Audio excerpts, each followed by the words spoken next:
qu'est-ce que c'est ? Un mystère résolu ? Oui, les scientifiques ont enfin découvert ce qui avait détruit la plus grande cité antique du monde.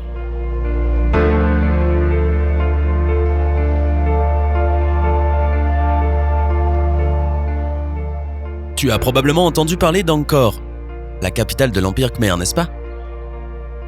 C'était une métropole florissante et plus de 750 000 âmes y ont vécu durant plus de 6 siècles. Mais ensuite, soudainement, cette ville sans histoire et très riche a simplement cessé d'exister.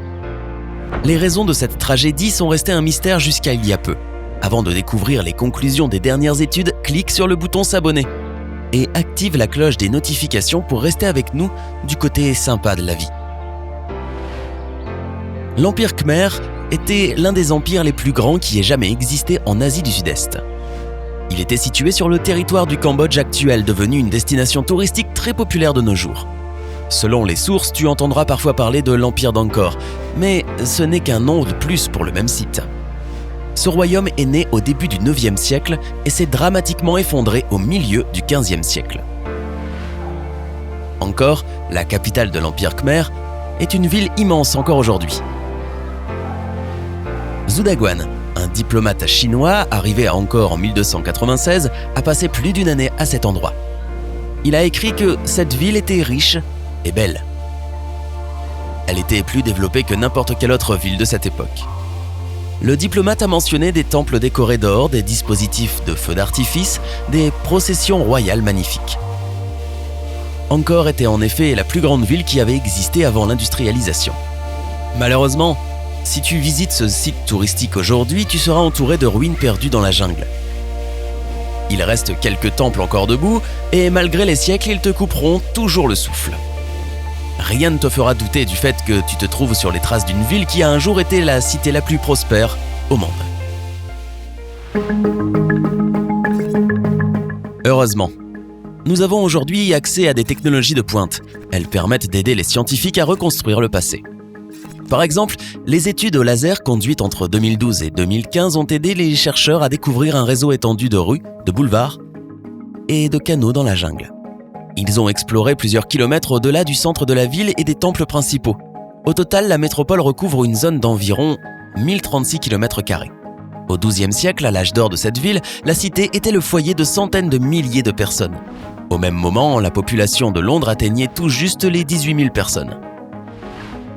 Angkor n'est pas la cité antique que l'on imagine. Elle ne se tenait pas derrière de grands murs. Il n'y avait pas non plus de contours bien définis. Au contraire, c'était un mélange de grandes villes et de campagnes. Son centre-ville était incroyablement dense, mais les zones autour devenaient peu à peu des régions où des gens éloignés vivaient aussi. Peux-tu imaginer une ville où les zones résidentielles alternent avec les temples complexes et les rizières ? Ces champs étaient irrigués à l'aide de nombreux réservoirs, des bassins et des canaux. Ce genre d'infrastructure était unique. Il n'y avait rien de tel ailleurs sur notre planète. Alors, que s'est-il passé pour que cette cité merveilleuse soit totalement ruinée, mis à part ses temples et ses tombeaux ? Les scientifiques ont plusieurs théories pour expliquer la fin de l'Empire d'Angkor.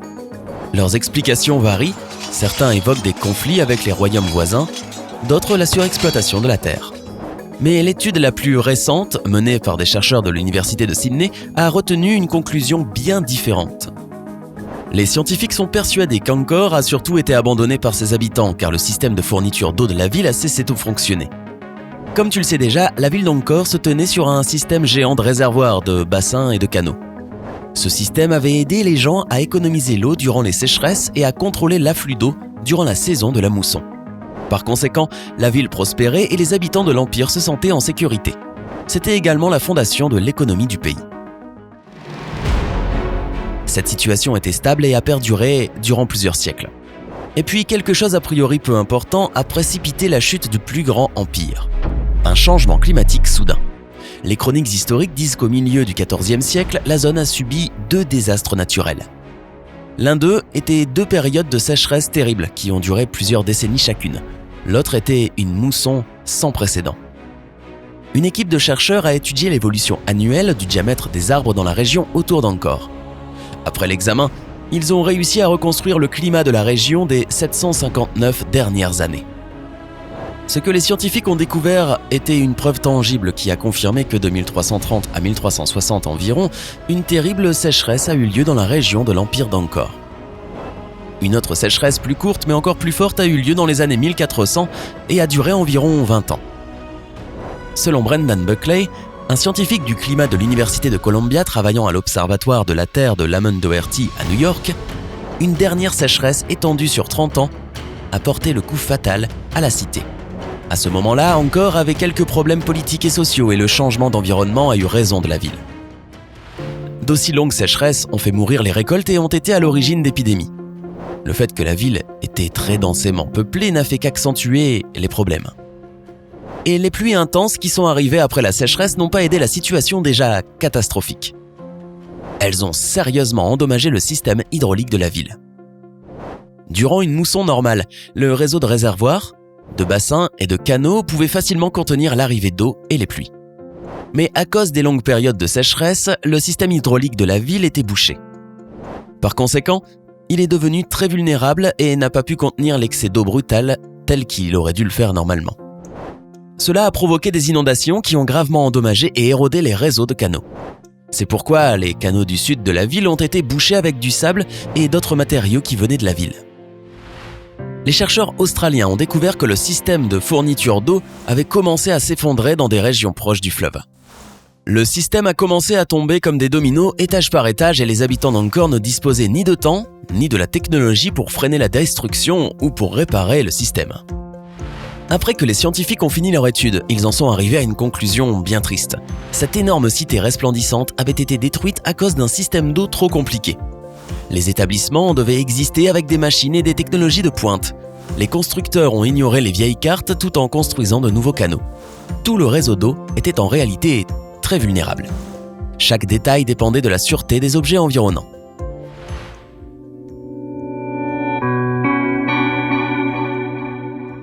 Les ingénieurs d'Angkor ont tenté de contrôler le débit d'eau.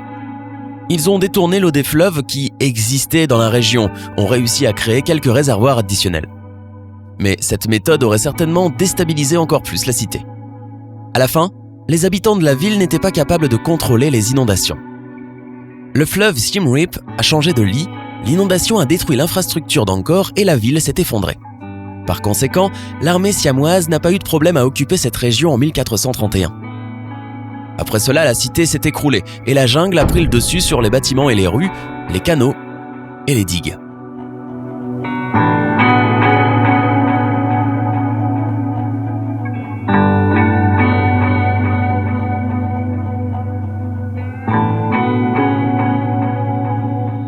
Seuls quelques temples sont encore intacts aujourd'hui et ce sont toujours des sites religieux d'une grande importance.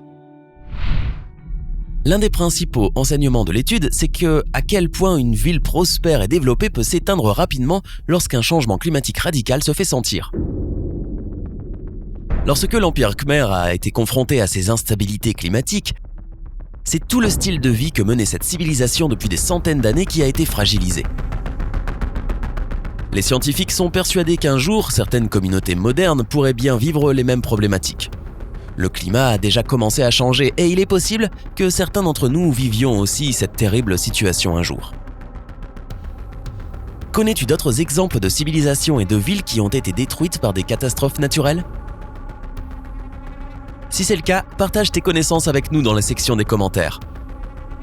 Rappelle-toi de cliquer sur j'aime, de partager cette vidéo avec tes amis et de t'abonner à Sympa pour toujours rester avec nous.